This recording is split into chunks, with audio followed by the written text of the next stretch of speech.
Nearly 50,000 civilians were killed in the 21-month war in Chechnya, which was triggered by a massive Russian military intervention in December 1994, aimed at crushing the independence movement. The fighting ended on August the 31st last year, when a peace accord was signed by both sides. But by then, much of Chechnya was in ruins. Most of the capital, Grozny, as well as its surrounding suburbs, have been destroyed, as well as much of the country's infrastructure. No major reconstruction work has started yet, but some Chechens are already making money from the anticipated program by stealing bricks from destroyed buildings and selling them illegally. Chechen separatists have been gearing up for key presidential and parliamentary elections on the 27th of January, despite the 5-year time frame for reaching agreement on Chechenya's political status under the peace accord. All the leading presidential candidates are firm advocates of an independent Chechnya. One of the main contenders is Shamil Basayev, a famous Chechen guerrilla leader who led a major hostage-taking raid in southern Russia in 1995 and is considered an uncompromising separatist. His main opponent is thought to be Aslan Makhadov, the former rebel chief of staff. He advocates dialogue and conciliation with Moscow, while Basayev prefers fighting to talking. Whatever the outcome of the elections, there's nothing uncertain about the position of each side. Moscow insists that Chechnya is part of the Russian Federation. The Chechens believe they're an independent nation. Despite the shadow of Moscow, the reality is that Chechnya is now in the hands of a government of separatists and will remain so after the elections on the 27th, 2 days after the Russians say that their last soldier will have left.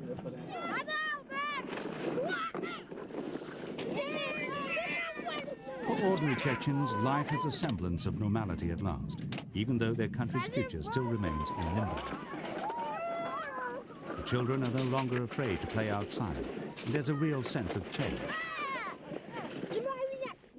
We couldn't play during the war.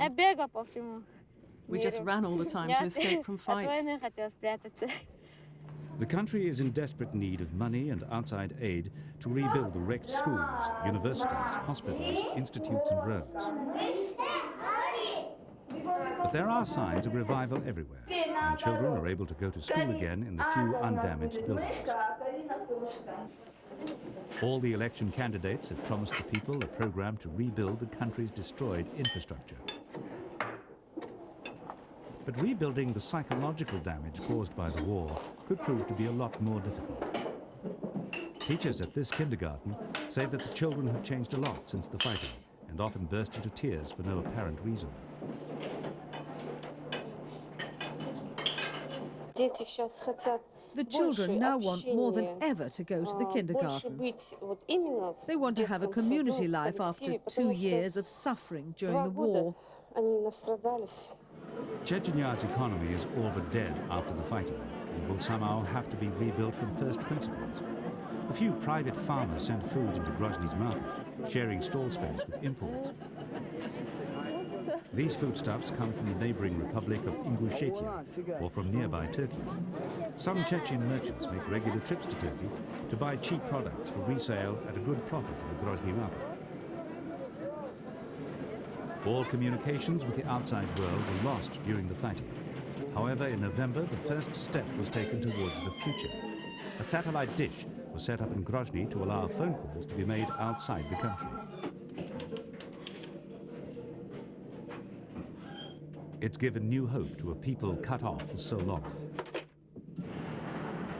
And other links with the outside world are also planned. Chechenya's first internet service has just been launched to provide much-needed information for universities and hospitals. Well, Chechnya has changed a lot since I went to America. That was January '94. I came back in February '96, and I could not recognize Grozny. My first impression was to get down on the knees and cry when I saw this destruction, but later on I kind of cheered up, especially when the Russian troops had left. Now we can rebuild everything.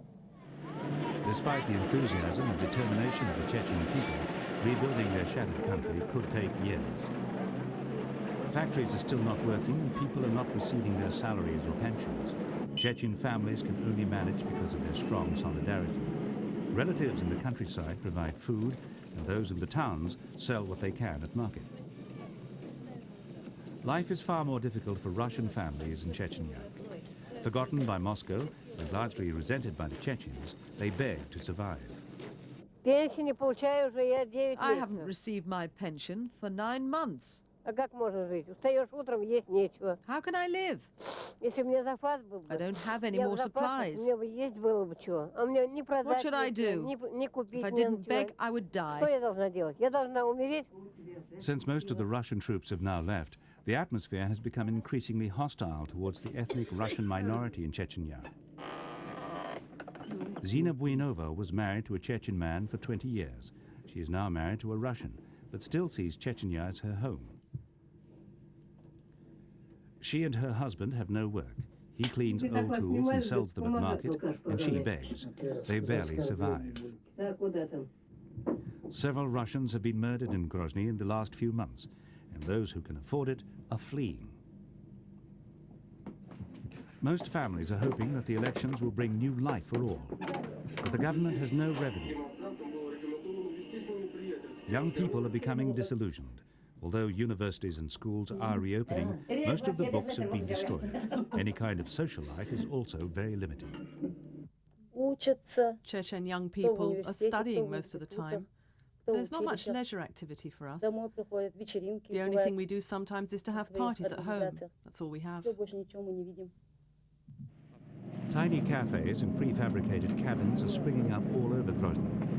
But as Chechnya deepens its Islamic roots, few women socialize in them.